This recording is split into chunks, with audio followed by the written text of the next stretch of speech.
Happy Thomas Sowell Friday, everybody. I hope you're doing well out there. Just kind of excited about this one. On your screen, we have 45% of women are expected to be single and childless by 2030. And if you can't count, that's less than 7 years from now. And what's ironic about this is to the left on my screen anyway, you have something about sustainable development goals. And I'm pretty sure this is talking about, climate change and carbon footprint and all that stuff. Well, you're about to have a lot less carbon on planet Earth. And why is that? Well, it's Happy Thomas Sowell Friday, and this version of Happy Thomas Sowell Friday, like the last one, we'll be talking about equal outcomes versus equal opportunities. That mindset, that philosophy, that value set, and how equal opportunity has destroyed the Black family. That's past tense. Destroyed. Destroyed America. Past tense. Over. It's done. Done. America as we knew it is over. Right? And is destroying Western culture. Now, it's not the only thing destroying it, but without this philosophy, this value set, this ideology of equal outcomes, you don't get the rest of the garbage that comes along with it. And if you want to know what garbage I'm talking about, let's have Dr. Thomas Sowell give you a little insight into that. Well, if you don't know, that ain't Dr. Thomas Sowell. That's Kevin Sanders. And that's not Dr. Thomas Sowell either, but let's just get going here. Crime. And in this case, you're writing not only about African Americans, but about low-income people generally. In the United States, murder rates, rates of infection with venereal diseases, and rates of teenage pregnancies were among the social pathologies whose steep declines were suddenly reversed in the 1960s. Nowhere was rampant violence and other social pathology as common among low-income people in the first half of the 20th century, when they were more deprived, as in the second half, when the welfare state had made them better off in material terms, close quote. Again. Let me unpack that. So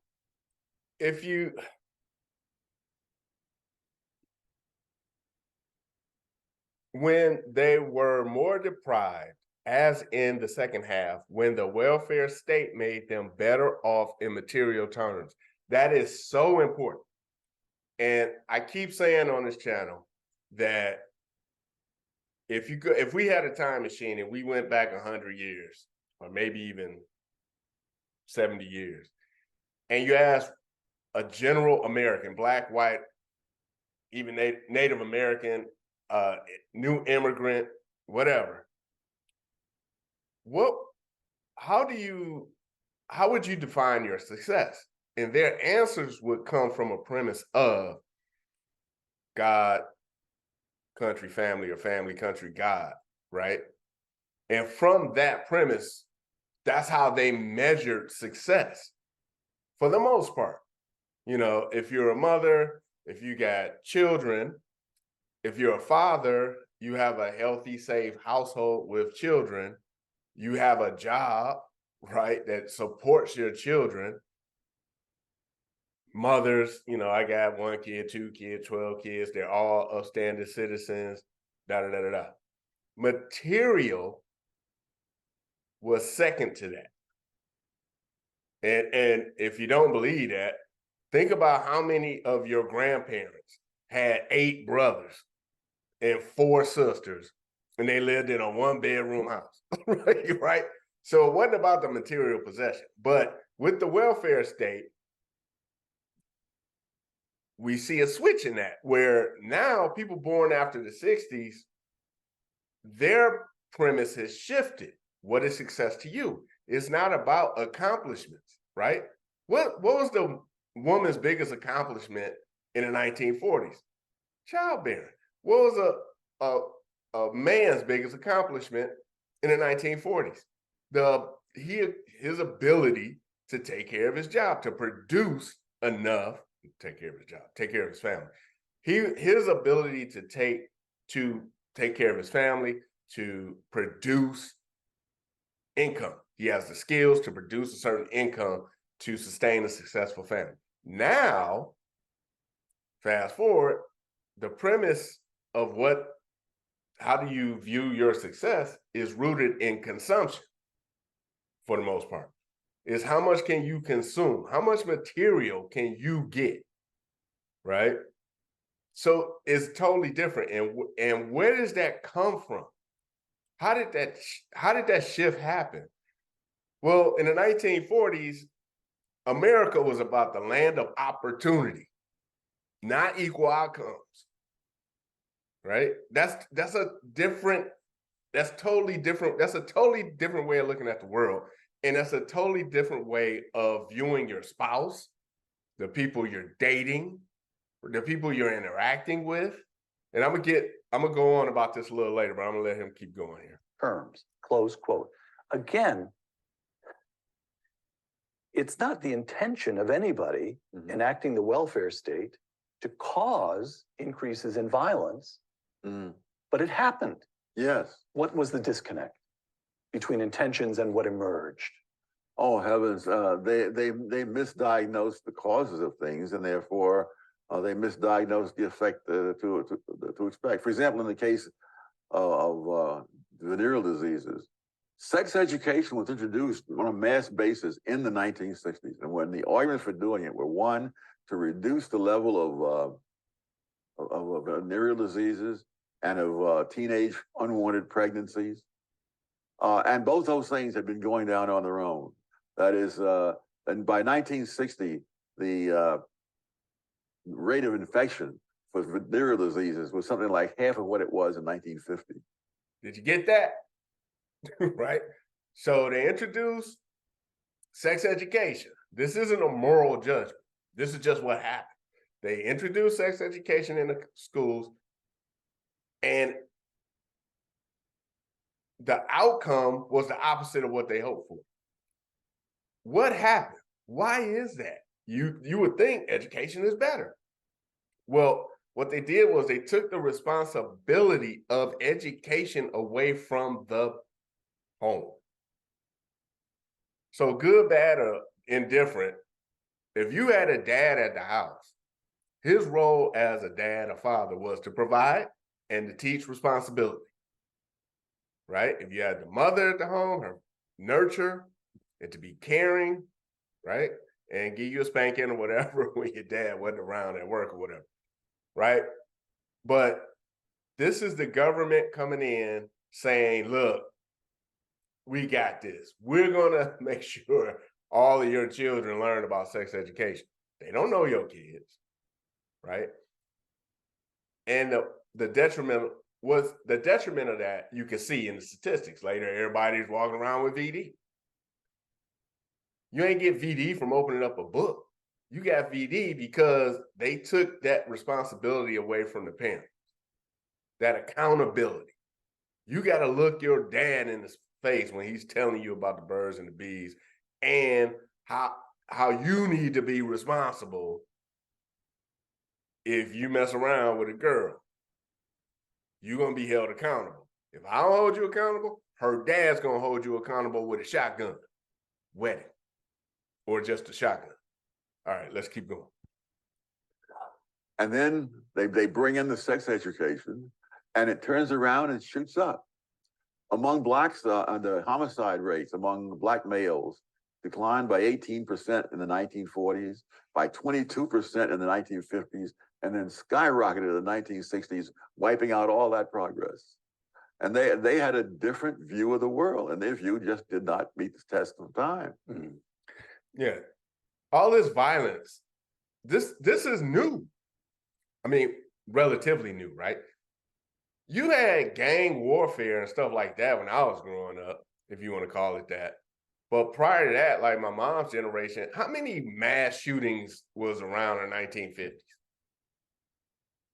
60s, 70s, 80s, 90s? Like, how many mass shootings? Why?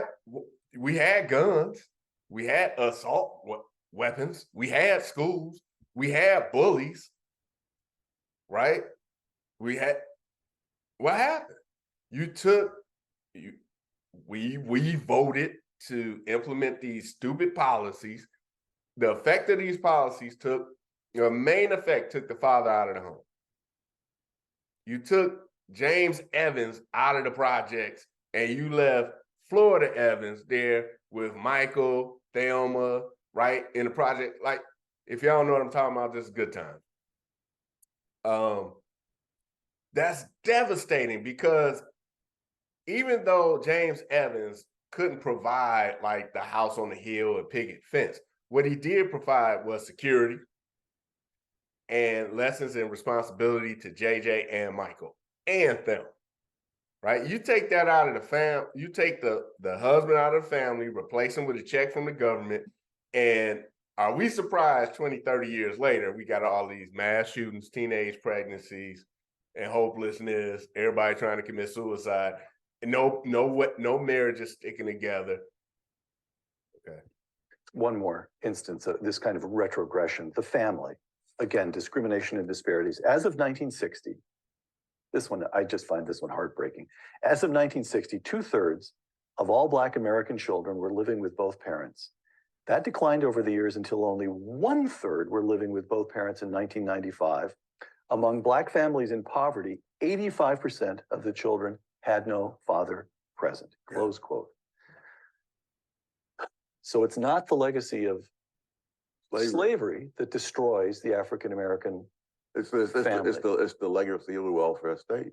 And by the way, we see illegitimacy rates rising among everybody. Yeah, and in other countries. And you know, the very same thing. That's what I'm saying. It's not just the Black community. We were the petri dish for this BS called equal outcome. Let's test it here, right? And you see what happens. These little girls getting pregnant when I was in junior high school, you had all these teenage pregnancies, and people were like, what is going on? Right? And then later on, I'll get to going here. So let me just let him talk. Thing in England. and what's the mechanism? Why does the welfare state dissolve the family structure? For one thing, it makes it unnecessary for fathers to support their offspring. And in fact, it makes it counterproductive in many cases. A very poor man who might be able to support his family realizes his family will be better off without him. But on the other hand, someone who's strictly irresponsible, either the man or the woman or both, now pays no price for being irresponsible. The taxpayers pay the price. Now, I'm going to unpack that because that's extremely important. Now, like I said, with the shotgun, back then, at the back of everybody's mind is this concept of, hey, we're in America, the land of the free, home of the brave. You're free to do what? Accept the consequences that go with your actions. So yeah, you're free to go out and take all your hard-earned money that you saved and open up a business and have it fail and you go broke. You're free to do that, right? Ain't nobody gonna support you. So you best prepare the best you can in the event that your actions put you in a place where you on the streets, right? Prepare not to be on the streets by having a backup plan or whatever. But with the welfare state, they took away so much of the individual responsibility by blaming everybody else for everybody's shortfalls, right? There's always some race hustler around somewhere blaming somebody else for your predicament, right? Little Shaquita gets pregnant and it ain't her fault. It's little Johnny's fault for not stepping up and being a man and marrying her when he ain't got no skills. She ain't got no skills. Don't worry about it. Everybody else will pay for that through taxes, right? This is not, no judgment on abortion. If you pro-life, whatever, I think, whatever, it doesn't matter. Here's the effect of abortion being illegal, in my opinion. Back in the day, LaWanna was dating Lil Henry, and they getting hot and heavy, and LaWanna know if we mess around, it's a good chance we can have a Lil Henry Jr. So what did LaWanna do? Compared to what Shaquita does in 2020. Well, Shaquita knows that if she gets with Lil Johnny, they may come up with a Johnny Jr. But the consequences of Shaquita just saying, all right, let's just do this, boop, I'm pregnant, the consequences are a lot less for those two in 2020 compared to those two in 1940. Because she can go down and get an abortion. It's not frowned upon. If she does, she might get a TV show. She might be on 16 and pregnant or whatever, right? This is just a constant deterioration of the nuclear family. It's over, done, finito, right? How do we get here?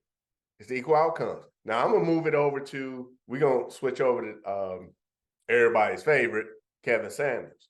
And if you don't know who he is, he was a Black man. He died recently, but his show basically presented. The positive is he presented the truth.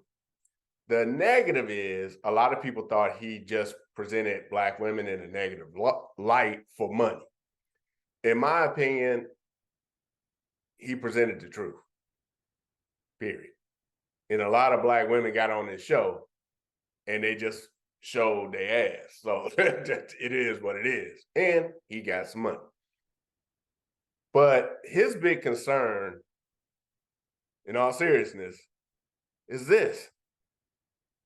45% of women are expected to be single and childless by 2030.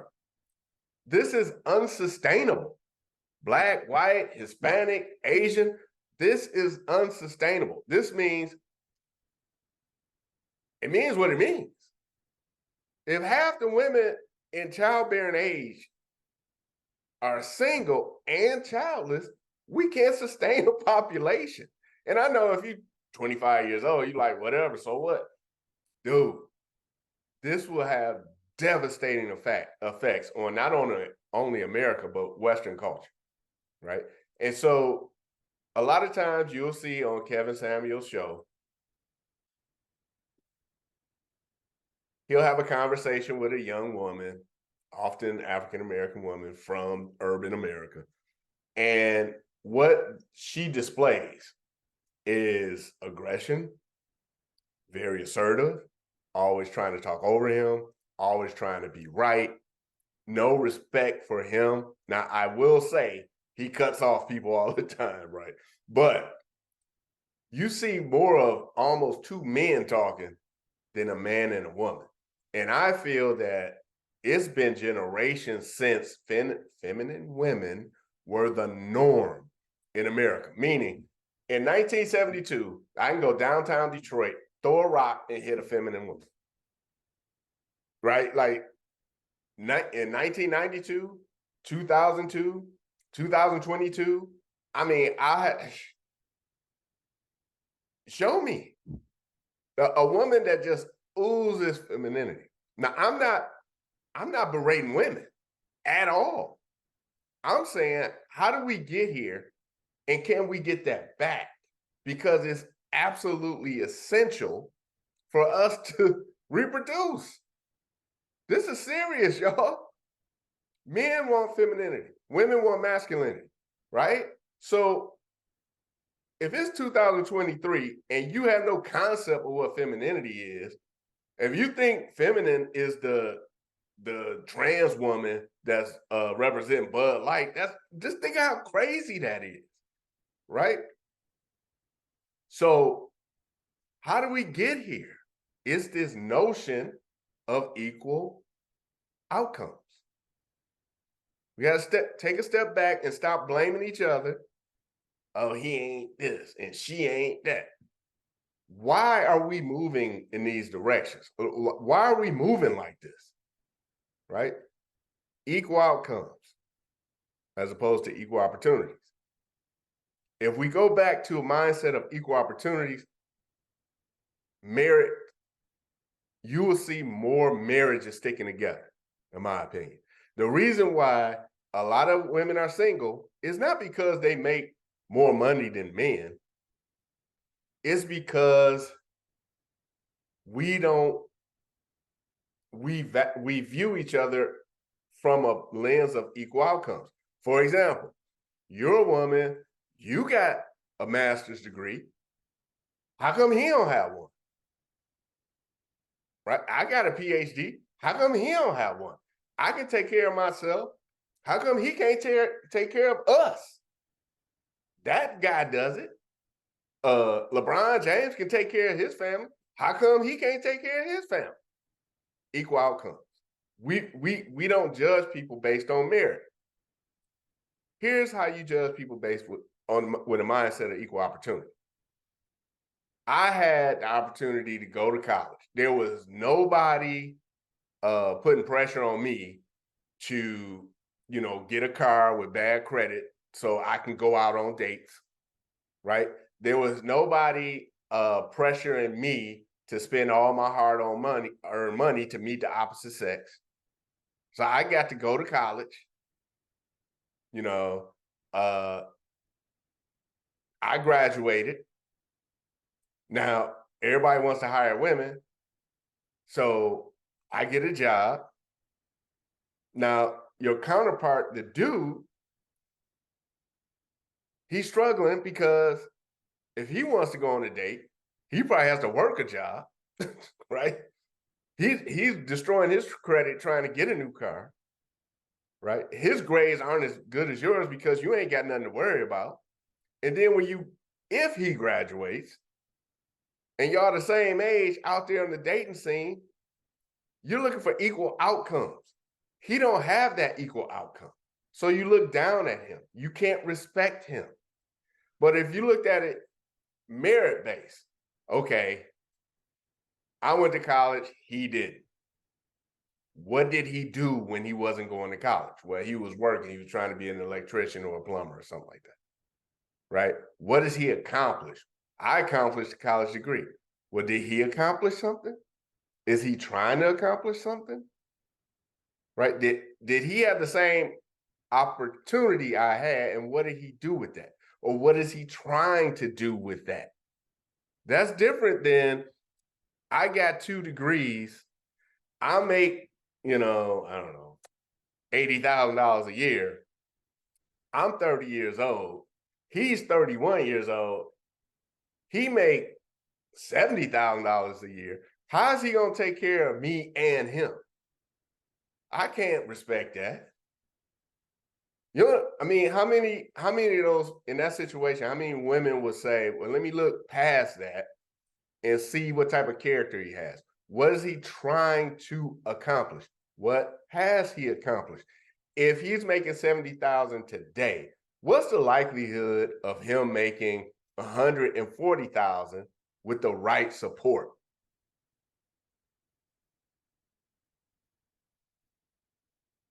We're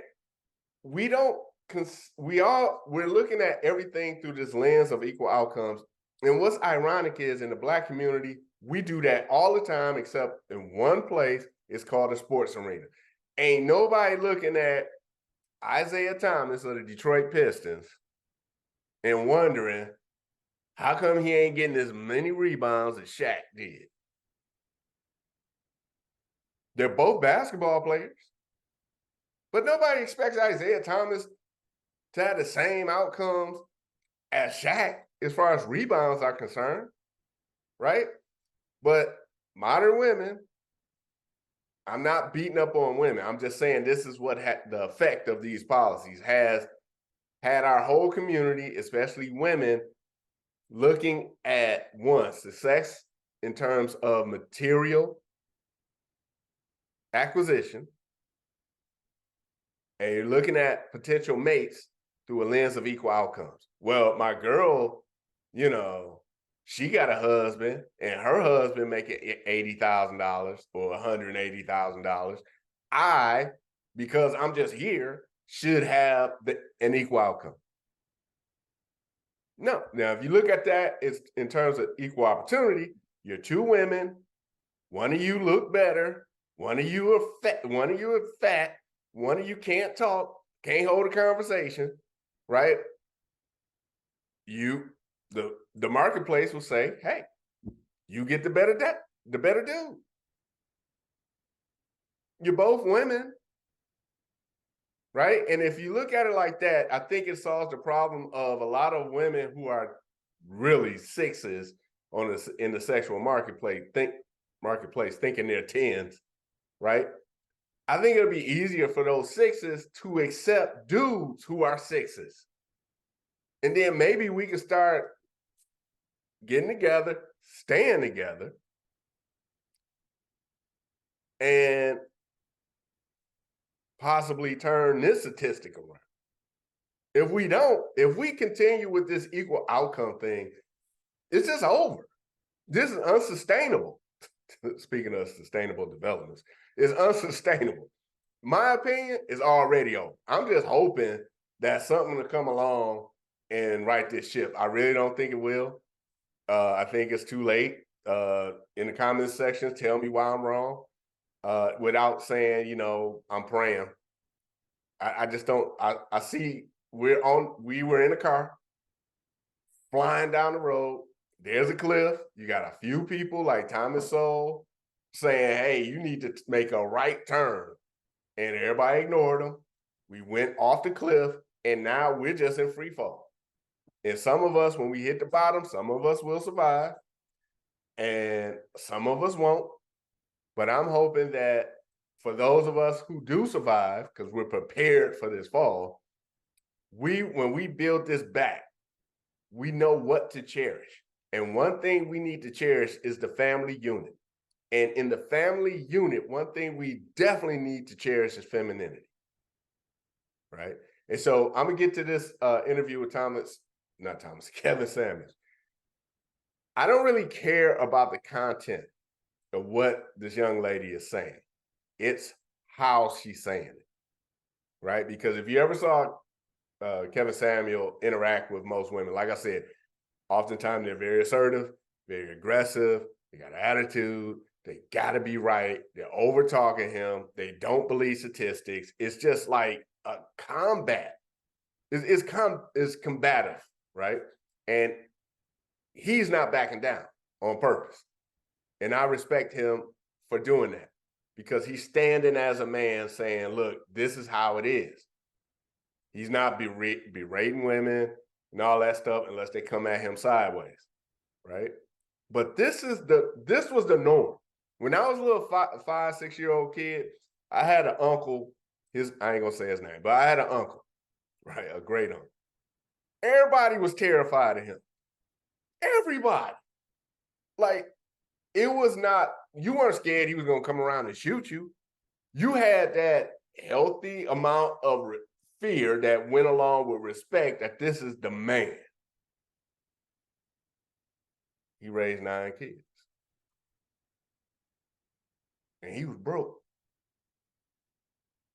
Right? So now that all 9 of those kids have a lovely life and, skipping through daffodil fields and, licking on lollipops. No, because life is hard and life is sometimes unfair.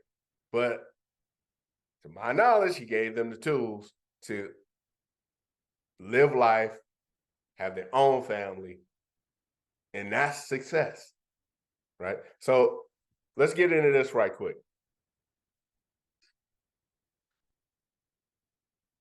Like for the year, or like every time I go to the doctor? I don't go to the doctor. I mean, I'm very healthy. I'm a cancer survivor, ma'am. I'm a cancer survivor, and yeah. I just don't know. I work retail. I just don't know many retail people who have great medical benefits. I'm sorry, I just don't.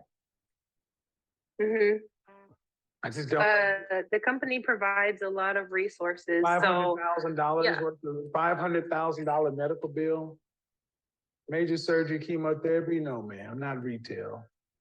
No. Well, okay. So I don't know about that, but I know. Have needed. My point is, you don't know, and you have to. because you have what I would consider to be false security. Your godparents, they're older than you. Your sisters, are your sisters married? Do they have kids? My little brother just got married. No. I am actually the oldest. Uh-huh. So, I'm sorry? Are you earning more than $100,000 annually? No. 70,000? No. 50,000? Yes. 60? Now, what I want to point out about her, to give you the rundown, she's 43, single, she claims to be a born-again virgin, whatever. He was basically calling her out on what she said. She works retail, but her benefits are such that she could survive a cancer diagnosis, right? $500K. That doesn't add up with the norm, and Kevin pushed back on that. Now, instead of her going all crazy, like I said what I said and why I this, are you calling me a liar? Which, albeit is typical on this show. I'm not saying all women act like that, but her approach to this was genteel. You see a level of self-reflection in her responses. She answers questions. There's a bit of humility there, right? So let's keep going a little bit. 60,000? No. Arizona, Tucson, Scottsdale? Yeah, that area. You're broke. Paycheck to paycheck. $60,000 Tucson, Scottsdale, but the cost of living is about 130% of the national average. $60,000 is every bit of $45,000 in Houston or Dallas. That's paycheck to paycheck. It's paycheck to paycheck. No savings. Now, unless you get some sort of inheritance or whatever, it's not living money, man. Mm-hmm. How much money do you think you'd need to survive between 65 and 85? That's almost $2 million cash. Mm-hmm. You can't save that. You have to invest your way to that. Yeah.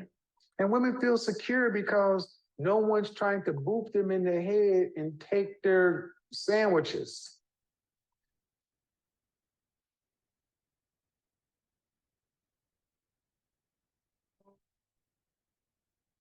So my point is this. Relationships, especially, I'm pushing harder because you said you're a Christian. Mm-hmm. And I don't understand how this lines up with us as Christians. It's supposed to be in a relationship. That's a woman's purpose on the planet. Is it not? In our faith tradition, what is your purpose?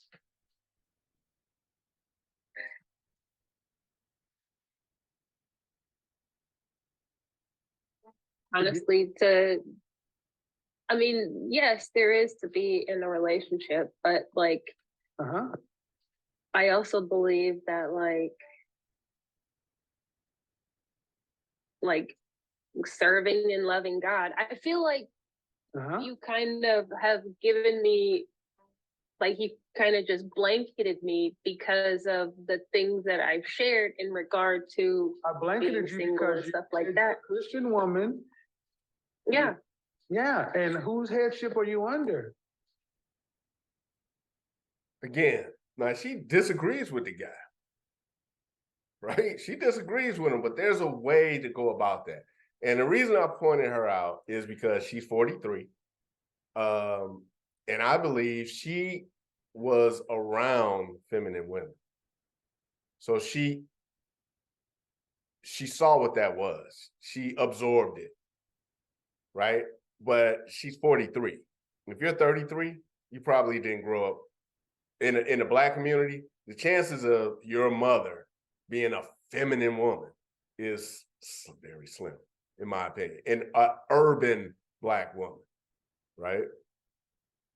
There's plenty of women who get on this show and they're like, well, I'm 21 and my mother was a single mother and her mother was a single mother. Femininity isn't, there's something, that's learned behavior. It may, it's genetics in there too, but a lot of the behavioral, social norms and things like that, a lot of that is learned behavior. And if your mother, like my mother, was out there busting her butt at a job to take care of her son, and then, you know what I mean? Where did she learn how to teach her daughter how to be a feminine woman when she has to be feminine and masculine? And then her daughter ends up just being masculine, which is a lot of the women that come on this show. So if you get a masculine woman and a masculine male together, that don't work. It might work in a bedroom for a minute because the parts work, but the mentality, you see it in the divorce statistics. 75% of Black marriages end in divorce now. And if you're not Black and you're like, well, that's them. No, man. The Black community is the petri dish.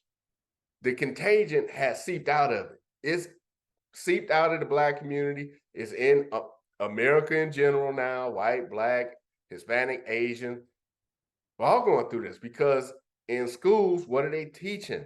What have they been teaching since I was in elementary school? Is equal outcomes.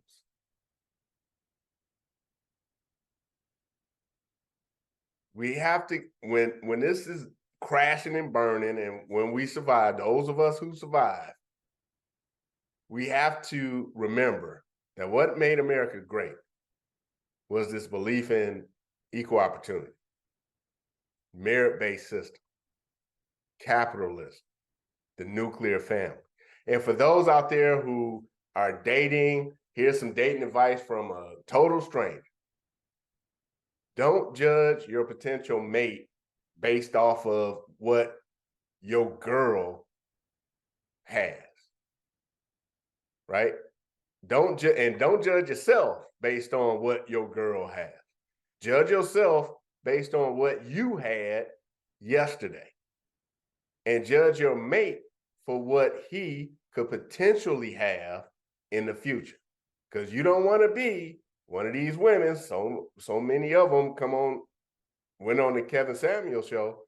They're 40 years up, like that lady. She's 43, she's 5'11", she's halfway. I mean, she's an attractive lady. She's not ugly. She's slim, she in shape. It ain't like she's not been approached by dudes. She just took herself out of the marketplace for some reason. But the chances of her growing old with a man get slimmer by the second. Statistics say it ain't happening. And that's a shame, right? So for y'all out there in the dating market, just consider that. I'm going to look at this guy through the lens of equal opportunity. Or I'm going to look at this woman through the lens of equal opportunity. It's more so the women than the men, but that's what I'm going to do and see how it goes from there. And with that, I hope y'all got something out of this. Happy Thomas Sowell Friday to you. We'll try and be back every week with something like this. Drop a comment in the section below. If you've been here this long, like, share, and subscribe. Peace, I'm out. Let's go Warriors. Playoffs this weekend. I want to say Warriors in 4. That's what I want to say. But, it'll probably be 5. With that, I'm out, y'all. Peace. Have a good weekend. Talk to you later. Peace. I'm out. I just wanted to remind you guys to check out thebrokecapitalist.com. You'll find some awesome books there, including a historical fantasy fiction series that I star in, called Ideas in Blood.